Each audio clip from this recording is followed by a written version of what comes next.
Hello viewers, আসসালামু আলাইকুম। আপনারা কেমন আছেন? আশা করি ভালোই আছেন।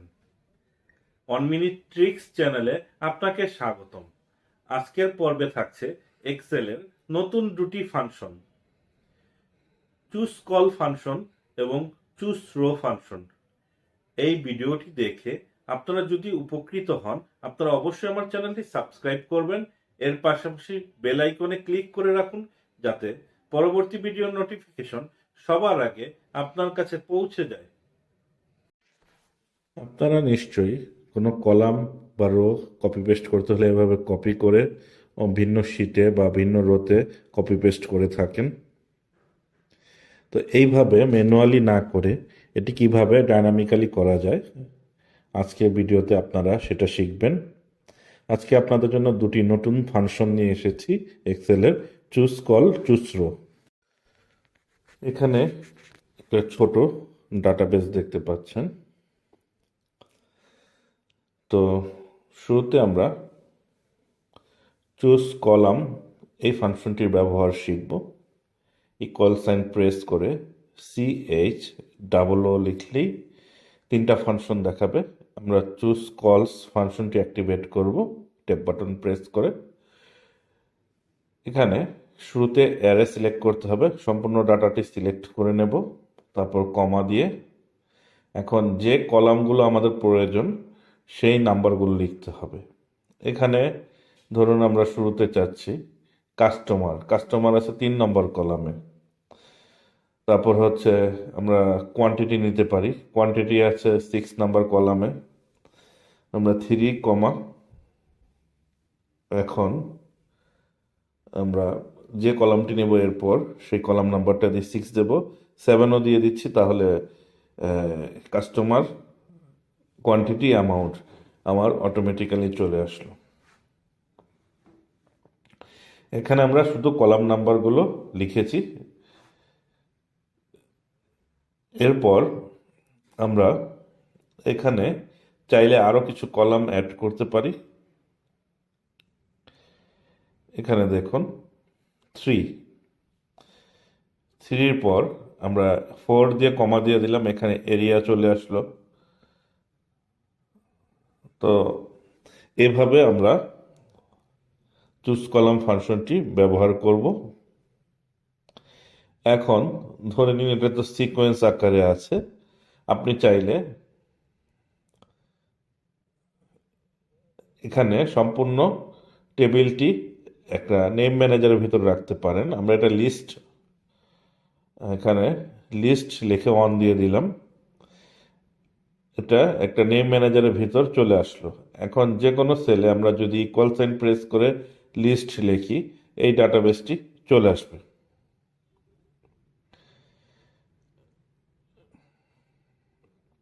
দেখুন নেম ম্যানেজারে আমরা যেভাবে সিলেক্ট করেছি সেটা এখানে চলে এসেছে। তো আমরা এখন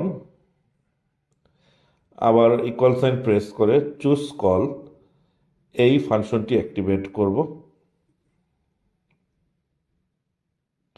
তারপর যদি আমরা অ্যারের মধ্যে সিলেক্ট না করে লিস্ট লিখি, সেটা অটোমেটিক্যালি সিলেক্টেড হয়ে যাবে। দেন কলাম নাম্বার, আমরা এখন কলাম নাম্বার 4 দেব, এরিয়া 5 প্রোডাক্ট 7 অ্যামাউন্ট। আমরা আমাদের পছন্দ মতো এখানে কলাম আনতে পারি। আপনার ডাটাবেসটি যত বড়ই হোক সেটার কলাম এখানে চলে আসবে এই চুজ কলাম ফাংশনের সহায়তায়। এখন ধরুন আপনি চাচ্ছেন আপনার শেষের রো পূর্বে, তাহলে আপনার শেষের থেকে -1 দিলে এখানে অ্যামাউন্ট চলে আসবে। অর্থাৎ আপনার কলাম 1 2 3 4 5 6 7 এভাবে চলে আসবে। যদি আপনি শেষের থেকে চান তাহলে -1 -2 -3 এভাবে করতে হবে। -2 দিলে কোয়ান্টিটি চলে আসবে। আমরা এবং অবশ্যই কমা প্রেস করতে হবে, আমরা কমা দিয়ে -3 দেব। দেখুন অ্যামাউন্ট, কোয়ান্টিটি, প্রোডাক্ট চলে এসেছে।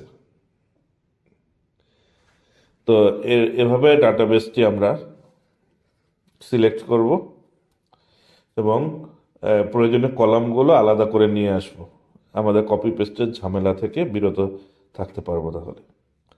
দেখুন, এখন ইকুয়াল সাইন প্রেস করে চুজ কল ফাংশনটি পুনরায় অ্যাক্টিভেট করে লিস্ট লিখলাম, টেবিলটা সিলেক্ট হলো, কমা দেব, কমা দিয়ে আমরা এখানে -4 দিলাম, -4 দিয়ে এখানে 3 6 7, তাহলে এরিয়া, কাস্টমার, কোয়ান্টিটি, অ্যামাউন্ট আমাদের এখানে চলে এসেছে।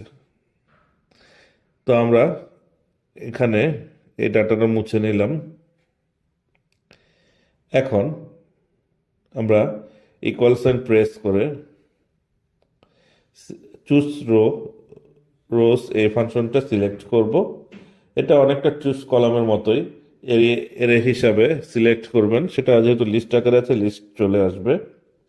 কমা দিবেন, রো নাম্বার, আমরা রো নাম্বার 1 দিলাম, অনে হচ্ছে আমার হেডারগুলো আছে, ডেট, ইনভয়েস, কাস্টমার নাম্বার। আমরা এখানে কমা দিয়ে 6 দিয়ে দিই, 6 দিলে একদম লাস্ট কলামে যে লাস্ট রোতে যে ডাটাগুলো আছে সেটা এখানে চলে আসবে। তো এখানে চুজ কল ফাংশনের মতোই চুজ রো ফাংশনটি কাজ করে, এটা রো আকারে। যে রোগুলো আপনার প্রয়োজন আপনি সেগুলোই এখানে আনতে পারবেন, শুধুমাত্র নাম্বারটা সিলেক্ট করে। এখন দেখুন, আমরা আবার ম্যানুয়ালি এরটা সিলেক্ট করলাম, সেটা লিস্ট দেখাচ্ছে, কারণ লিস্ট নামে আমরা একটা নেম ম্যানেজার সেভ করেছি। তারপর রো নাম্বার এখানে আমরা চাচ্ছি মাইনাস আচ্ছা, +1 দিলে তো প্রথম রোটা আসবে, হেডার আসবে, তারপর -1, +1 1 -1, তার মানে ডেট এবং লাস্টের রোটি চলে আসবে। তো এইভাবে আমরা রো সিলেকশন করতে পারি, অর্থাৎ শেষের থেকে আপনি চাইলে -1 দিয়ে করতে পারেন বা তার সঠিক রো নাম্বারটি দিতে পারেন। তারপর আমরা -4 চলে আসবে, -4 4-এর আপনার দেখুন এই 2 নম্বর রোটা আমরা যদি শেষের দিক থেকে সরাসরি চাই সেটা মাইনাস আকারে আসবে। তারপর এখানে দেখুন, আর ফাংশনটি এডিট করতে হলে আপনাকে যে সেলটির মধ্যে আপনার এই ফাংশনটি দিবেন সেই ফাংশনটি এখানে চলে আসবে। তারপর আমরা অ্যানাদার শিটে চলে গেলাম, আমরা ট্রাই করতেছি অ্যানাদার শিটে গিয়ে সেই ফাংশনটি কাজ করে আমরা দেখে নিচ্ছি। অ্যানাদার শিট থেকে চুজ রো ফাংশনটি দিয়ে দিলাম, ডাটাটি সিলেক্ট করলাম, লিস্ট অন চলে আসলো, কমা দেব, তারপর আমরা রো রো নাম্বার 1 3 6 এখানে ফাংশনটি কাজ করছে। অর্থাৎ আপনি অ্যানাদার শিট বা ওয়ার্কবুক থেকেও আপনি এই ফাংশনটি ব্যবহার করতে পারবেন, অর্থাৎ কোনো নির্দিষ্ট বড় ডাটাবেস থেকে যে রো অথবা কলামগুলো প্রয়োজন আপনি চুজ কল অথবা চুজ রো ফাংশনের সহায়তায় সেটি করতে পারবেন। তো এটি মাইক্রোসফট অফিসের নতুন ফাংশন। তো এটি বেসিক ব্যবহারগুলো, যেহেতু চুজ কলটা আমরা ট্রাই করি, চুজ রো যেহেতু আমরা ব্যবহার করেছি, তো এখানে বেসিক ব্যবহারগুলো এই দুটো ফাংশনের মাধ্যমে আপনারা শিখলেন। এই ফাংশনগুলো আরও ডাইনামিক্যালি কিভাবে কাজ করে সেগুলো নিয়ে আমার আরও বিস্তারিত ভিডিও থাকবে। ভিডিওটি ভালো লেগে থাকলে আমার চ্যানেলটি সাবস্ক্রাইব করে চ্যানেলের পাশেই থাকবেন। আসসালামু আলাইকুম।